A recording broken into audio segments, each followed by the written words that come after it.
Hi everyone, I'm Ben, the Amateur Exegete, and this is episode 65 of Bible Study for Amateurs. Today's episode is Crumbs from the Table, Part 5.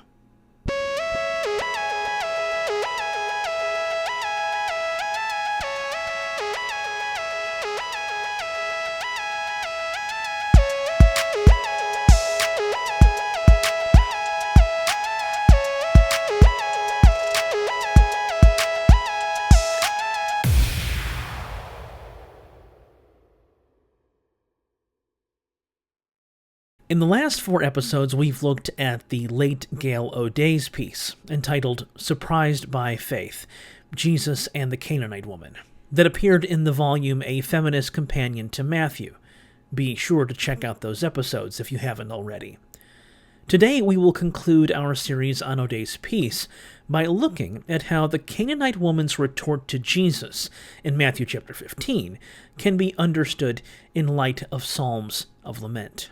Here is Matthew chapter 15, verses 25 through 28, as it appears in the New Revised Standard Version. But she came and knelt before him, saying, "Lord, help me." He answered, "It is not fair to take the children's food and throw it to the dogs." She said, "Yes, Lord, yet even the dogs eat the crumbs that fall from their master's table." Then Jesus answered her, "Woman, great is your faith. Let it be done for you as you wish." And her daughter was healed instantly. In her article, O'Day notes that in Psalms of Lament, petitioners are typically relentless in reminding God of his promises. When the circumstances of life seem to void them, she writes, Israel does not run away from God, defeated, but instead confronts God directly. Using Psalms of Lament as the interpretive framework by which we can understand this pericope in Matthew, the woman is also infused with this same spirit of defiant resistance to despair and bold faith in God's promises, to quote O'Day. As I noted in the last episode, referring to the woman and her child as dogs was no doubt offensive, but it is telling that the Canaanite woman absorbs the blow, granting, for the sake of her daughter's well-being, the truth of Jesus' maxim. She will not let her pride get in the way, despite Jesus' negative attitude. Indeed, her response to his insult is precisely what changes his mind. And in all this, there is great irony, as O'Day herself observes. She writes, "This woman, who shows herself to be full heiress of Israel's tradition of lament, is not Jewish at all, but Canaanite. She is not of the chosen people, yet she clings resolutely to their promise. The Canaanite woman is more faithful, indeed more authentically Jewish, than many of the Jews whom Jesus encounters. She is a fuller embodiment of Jewish traditions than Jesus' own disciples, who want to dismiss her because she is a foreigner and an irritant." What is fascinating about this pericope is that it depicts Jesus as one who is at first stubborn, but then is willing to help. Normally, Jesus is in complete control, but here it is the woman who has the commanding presence. And it is her humble yet clever retort that influences him to change his mind. In fact, some scholars detect in this scene the impetus for Jesus changing his mind about Gentiles generally. Here is James McGrath in his excellent book, What Jesus Learned from Women. That Jesus might have been impressed in the short term and changed more profoundly in the longer term is in keeping with his character, as we see it depicted in the Gospels.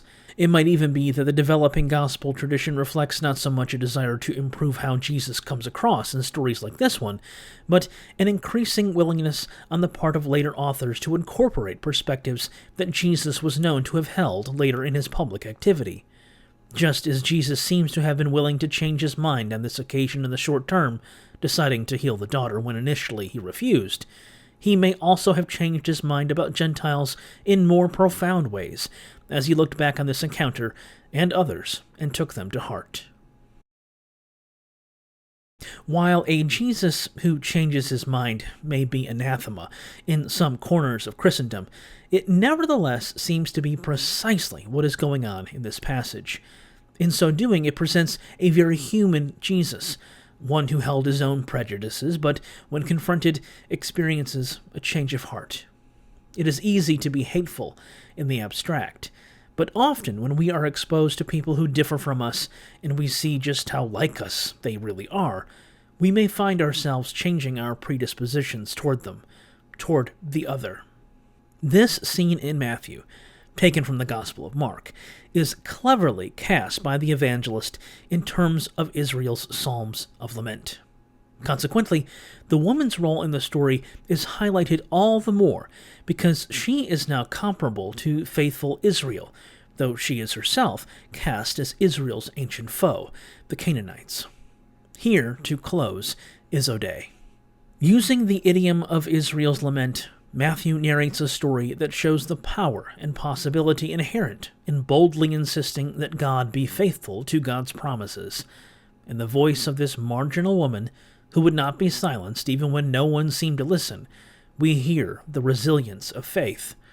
The Canaanite woman's faith insisted on the fulfillment of the gospel promise, and Matthew asks that we, like Jesus himself, listen to her and be transformed through a faith like hers, persistent, vigorous, and confident in God's faithfulness to God's promises.